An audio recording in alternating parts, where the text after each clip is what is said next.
नमस्कार, मी अमोल तोरणे. या ठिकाणी राष्ट्रवादी शरदचंद्र पवार पक्षाचे युवा नेते योगेंद्र पवार या ठिकाणी आहेत. आज बारामती विधानसभा निवडणुकीसंदर्भात, संभाव्य विधानसभा निवडणुकीसंदर्भात योगेंद्र पवार हे नाव प्रचंड चर्चेमध्ये आहे.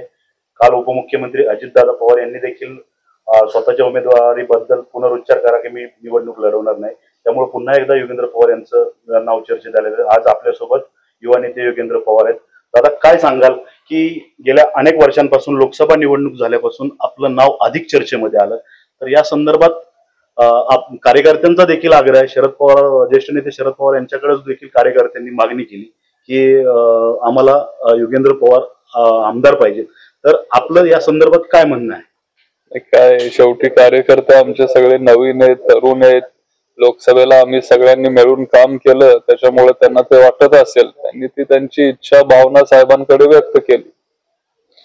आपण गेल्या अनेक दिवसांपासून की आपलं नाव चर्चेत आल्यापासून आता सध्या तुम्ही उद्यापासून मला वाटतं स्वाभिमानी यात्रा बारामती विधानसभा मतदारसंघामध्ये करत आहात. बारामती तालुक्यामध्ये यापूर्वी देखील आपण आभार दौरा लोकसभेचा केला.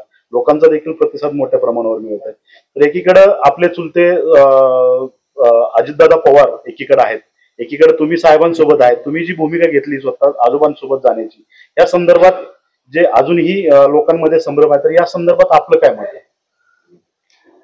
काय, लहानपणापासून मी पवार साहेबांचा चाहता आहे. माझं कॉलेज झाल्यावर त्यांनी मला खूप प्रेम दिलं, मला खूप त्यांनी गाईड केलं, मार्गदर्शन केलं. त्याच्यामुळे नेहमी मी त्यांच्या सोबतच राहिलो. हे कुटुंबामध्ये सगळ्यांना माहितीच होतं की मी साहेबांसोबतच असणार आहे. काही झालं तरी मी साहेबांसोबत असायचो.